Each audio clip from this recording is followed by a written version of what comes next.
Okay, there's one last important setup you have to learn. And it's when x is the angle, solving for the degrees of an angle, which means they have to give us two sides. And that's why in the day one notes, they had to give us either one angle on one side or two sides. Two sides when you're solving for an angle. Okay, so you're going to go through and make sure you're in degree mode. And we're going to work some problems labeling like we've labeled. And the only difference is how we put it in the calculator. So here are some problems. Since x is the angle, we're going to get the degrees. It is still where theta goes. So I'm putting my theta and putting my smiley face. I'm definitely taking the time to find my hypotenuse first. I'm going to label the side that touches theta adjacent to it. And I'm going to label the side of the triangle that's completely across the triangle from it as the opposite. If you look at the information we have, we've been given the adjacent and the hypotenuse. We have to be given two sides to solve for an angle. X is our angle. So we put down our equal sign, always step one every day. We're going to put our x here for the degrees of our angle, because that's what we're solving for. We've got to go back and decide which function uses a and h. So we go some old hippie caught another hippie tripping over apples, to look back at our setups and go, oh, this has a and h. Cosine has a and h. So this is a cosine problem. That means we're going to put the 18 in the numerator over the hypotenuse length in the denominator. When x is an angle, we're going to go into trig and look at cosine, but instead of using cosine, here's my trig, we're going to use the inverse operation, because originally we were always finding the length. We use the sine, cosine, tangent. When you're finding degrees, you're doing the opposite on those stored values, and you're saying, we're giving you the length information, you do the degrees. So come down to cosine negative 1. And it's a cosine negative 1 of 18 over 32 that's going to give us x degrees. So I'm going to push this in. And there you see the cosine negative 1. And inside this, I'm going to put 18 divided by 32. Some of you might want to use your stacked fraction. So if I back this up, you can hit Control Divide and get the two boxes. Put the 18 in the numerator, come down to the 32 in the denominator. I cursor out and hit Enter. And there are your degrees. X equals 55.7711 degrees. So it's about 56 degrees if we go to whole numbers. Let's try another problem. Being sure to label.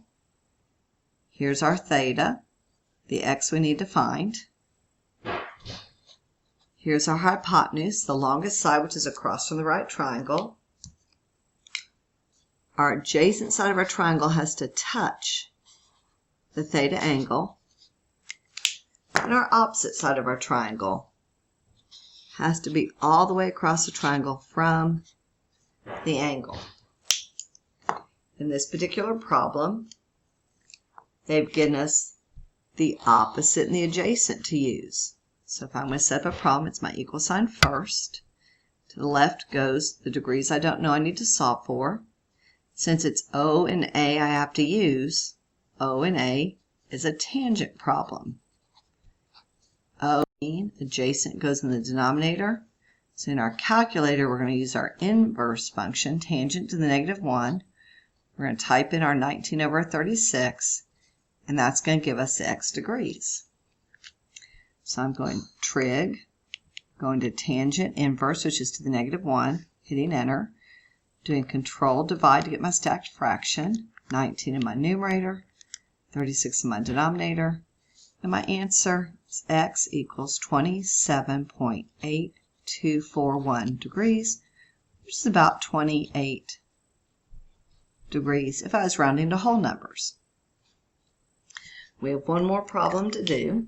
I'll switch pens.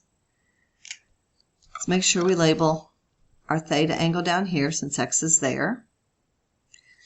Let's label the hypotenuse, come across from the right angle, put a big H. The side of the triangle, which touches theta, is right here, so that's the adjacent. The side of the triangle opposite theta, which never touches it, is right there. And the information we've been given in this problem has to do with our opposite and hypotenuse. So I'll put down my equal sign. I'll put my x for the degrees in the angle I don't know that I need to find. And I'll go look at my functions to decide what goes with the O and H. Looks like it's sine. Sine is opposite over hypotenuse. There's my O and H. So the sine of angle x has to equal 15, which is my opposite, over 45, which is my hypotenuse. So I'm going to go to my calculator, use my inverse function to get my x. So we're going trig, inverse sine is highlighted, hit enter. I'll do control divide to have a stack fraction. Put in my 15 divided by 45.